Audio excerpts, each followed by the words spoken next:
This was the video that was making the rounds. This is from the Chasing 3. Yes. Stolen name. The Stolen Valor documentary. Give me my name back. But this was Matt Subscribe Rhule today to my podcast. during the open practice. Now, the folks who were at the open practice couldn't hear this unless they had really, really, really good hearing. Because This came after a fight. Yes, there was an incident that happened at the open practice, and Rhule stopped everything and brought the team together and read them the riot act. Here is said riot act read. Hey, look at me real quick. If you guys want to know why we've lost a lot of close games, you just saw it, okay? We thud here, but because there's people watching, you don't want to look stupid because you're leveraging the football. We're just grabbing people and pulling them down, which means either you're not a good athlete or you're not doing what we're trained to do. Our seniors, their first drive, they go sit on the bench at a practice. Appreciate it. And a fight breaks out. A fight breaks out in front of the fans. So I'll make my point. But this is why we lose. Because the minute there's people here, we don't do what we do anymore. How about we have pride in the way we practice, Jamari? Do your job the right way while we're out here. Yes? Do everything right. You can't change your shot with the game on the line. You do what you do. And I'm demanding you do it right. Or I promise you this will be a long night. For no reason other than I'm not losing. And that was losing. Not the result. The process sucked. So go to the rest of the practice. And I expect a standard tie. I expect a standard from you older guys. It's time to win. It's time to win. Winning is every day. Let's get to work. Let's go to work. That was probably my favorite line was that, and it's such common sense, but we don't really think of it in these terms. You don't change your shot when the game is on the line. That's the one that I had written down too. Yeah. Why you can't practice one way and then the game happens and you're shooting with different form or you're thinking about it too much, right? Yeah. And of course and the reason why he thinks the guys have changed is because there's prying eyes. Right? Yep. There's 3,000 fans. The other quote, the minute there's people here, we don't do what we do anymore. Again, changing your shot to make the basketball comparison again. And has that been the issue? We talk about it all the time. How much sports is mental. You know, the physical can change because of injury, wear and tear. But for the most part, especially within the course of a season, your physical is your physical, right? Your arm strength is your arm strength. Your speed is your speed.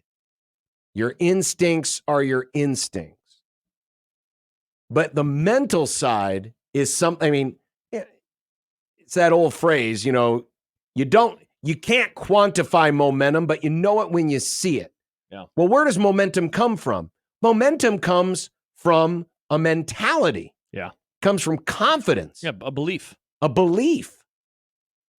And what Matt Rhule is saying is, listen, all of a sudden you guys get in front of the cameras or you get in front of prying eyes and things change. And this is why we lose.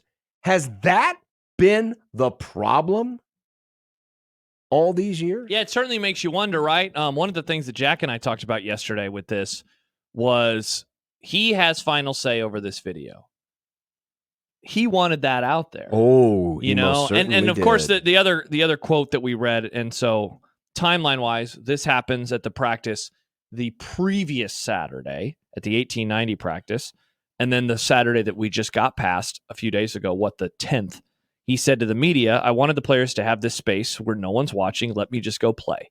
You can say what you want, but when your mom, your dad, your sister's there's a little extra something. I've had a lot of guys mention that to me."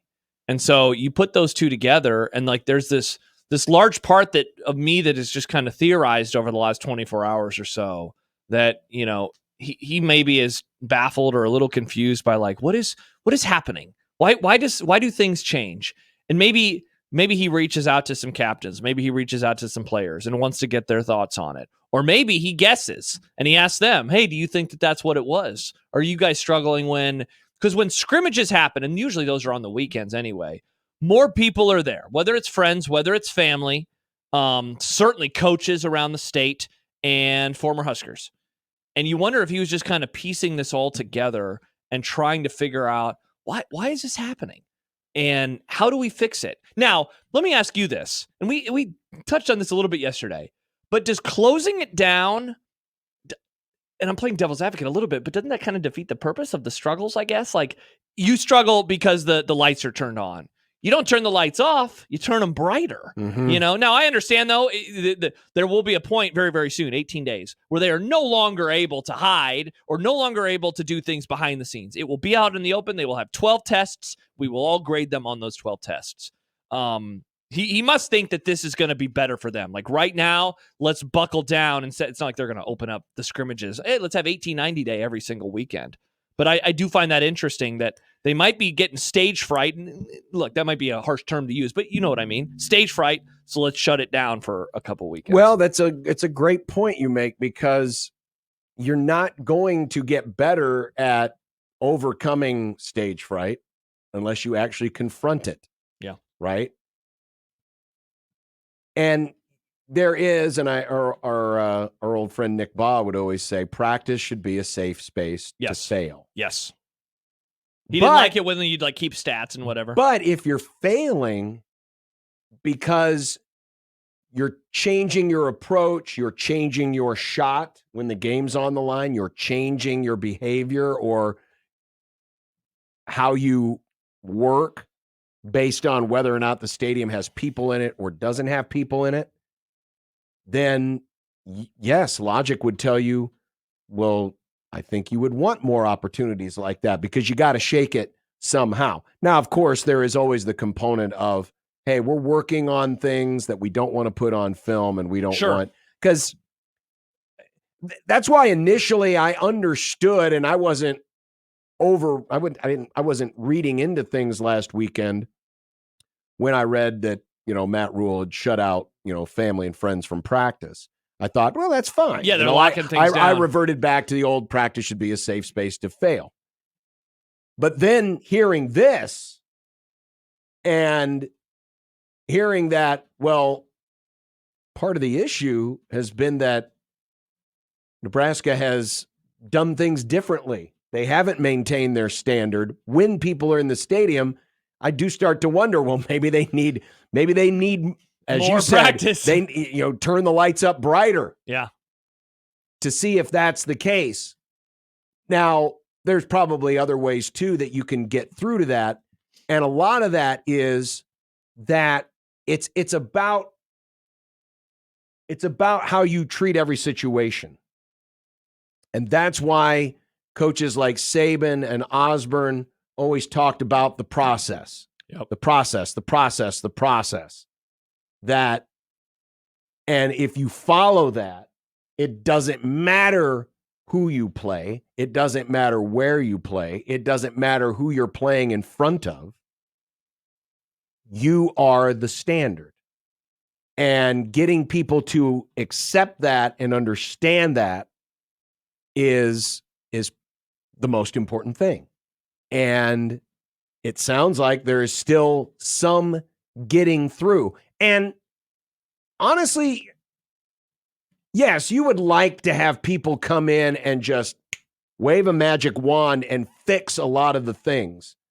But keep in mind, this program has gotten in its own way so much, so often in recent years that quick fixes they're just not easy. They're not pliable, especially in college sports. Yes, we have the transfer portal. You can go out and get new players and bring them in and plug and play. The ease of doing that is better now than it has ever been. But the dynamics of the locker room, the dynamics of, NIL, the dynamics of, just being an athlete in these modern times when it seems like everything is out in the public is so much different than it was when like Devaney got here in 62, right? Yes, there were people that were interested, but it wasn't as universal. Well, you couldn't. First of all, there were no cell phones. You couldn't pull out a phone, open it up, and see people yelling at you. Right. Right. The only people yelling at you were the coaches. Yep. For the most part. Yeah. But now it's changed rather dramatically, and so the challenges, dare I say, have gotten stronger. So I'm not overly alarmed that maybe this is something that still hasn't been flushed out of their system totally, because, this is just the beginning of year 2. Yeah, I find myself agreeing with you. And it is another reminder, and look, this is not to say that the coaches were perfect, but that they can tell these guys all they want that, like, you got to be even keeled, you got to be the same as you always are, but the players still have to do it.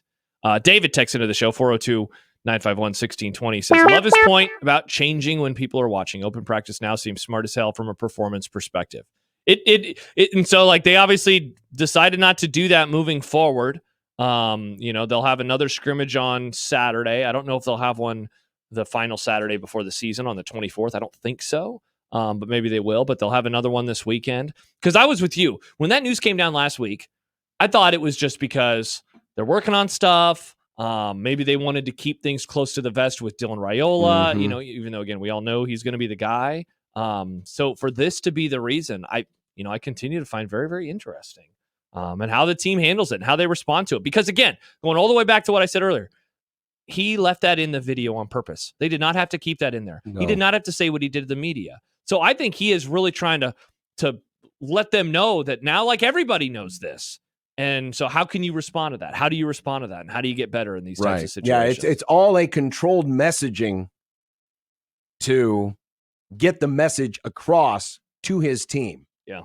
Yes, this chasing 3, it's for the fans, it's access to the program, but it is all done. It is all done in the purpose of building up the organization.